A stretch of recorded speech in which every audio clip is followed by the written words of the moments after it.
Good morning friends. मैं प्रीति कुमारी DElEd की second semester की छात्रा हूँ।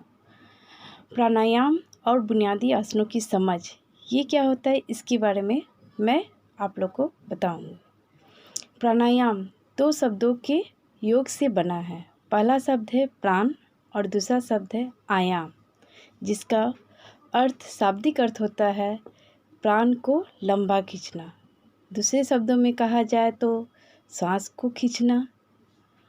इसको संस्कृत में योग प्रदीपा में कहा गया है कि यावदायु स्थितो देहि ताव जीवनम मुच्यते मरणम तस्य निष्क्रांति तथो वायुम निरोधयते, जिसका अर्थ होता है कि जब तक शरीर में वायु है तब तक हमारे शरीर में जीवन है।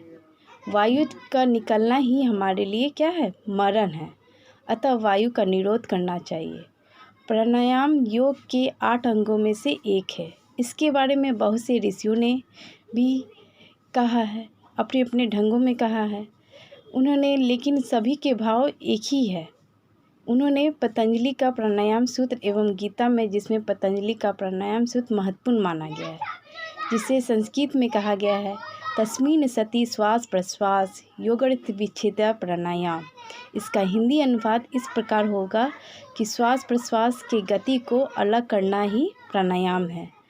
प्राणायाम प्राण अर्थात सांस, आयाम यानी 2 सांसों में दूरी बनाना, श्वास और निश्वास की गति को नियंत्रित करना ही। मगर आम जिंदगी में देखा जाए तो प्राणायाम जब व्यक्ति जन्म लेता है तो वो गहरी सांस खींचता है।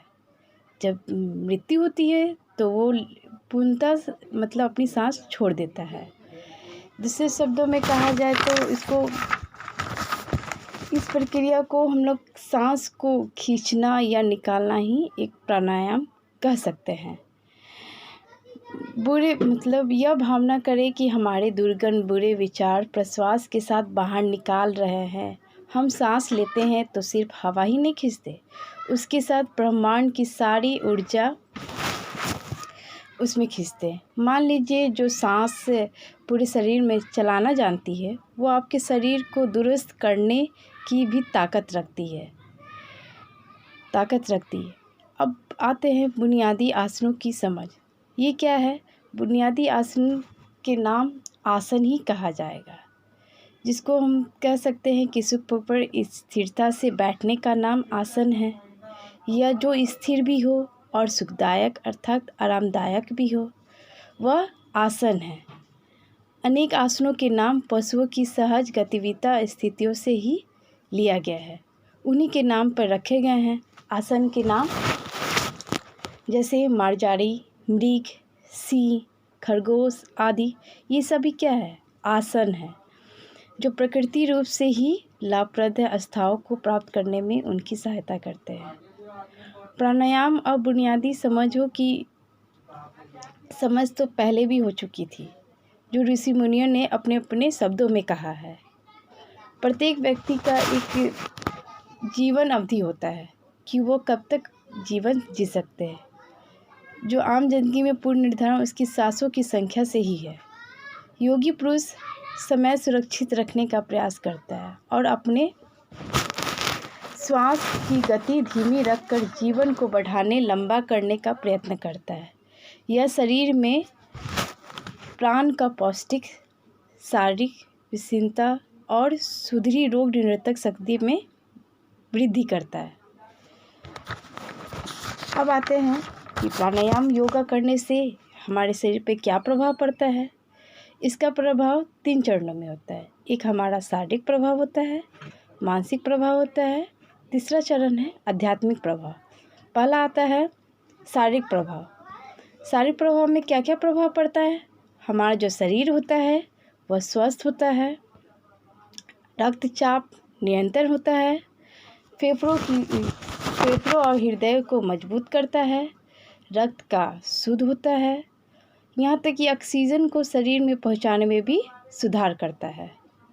अब आते हैं मानसिक प्रभाव। मानसिक प्रभाव पर क्या प्राणायाम का प्रभाव पड़ता है? तो हमारे विचारों और भावनाओं को शांत करता है, मानसिक बोझ, घबराहट और दबाव को दूर करता है। आंतरिक संतुलन बनाए रखता है। तीसरा है आध्यात्मिक प्रभाव। ये चेतना का विस्तार करता है, ध्यान की गहराइयों में पहुंचाता है। प्राणायाम योगा तो आप लोग भी कर सकते हैं।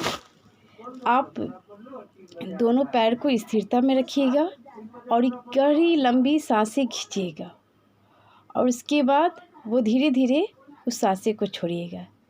इस चीज़ को आप खुद ही ट्राई कीजिएगा। इसे करने से हमारे शरीर में बहुत ही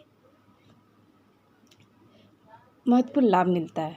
जो आपने सुना अभी, जो मैंने कहा कि इससे हमारे शरीर पे क्या क्या प्रभाव पड़ता है, इसे आप लोग सभी कीजिएगा। इस योगा करने से हमारे शरीर में बहुत ही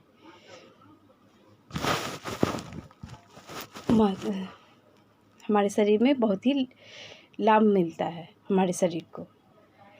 आज के लिए इतना ही। धन्यवाद।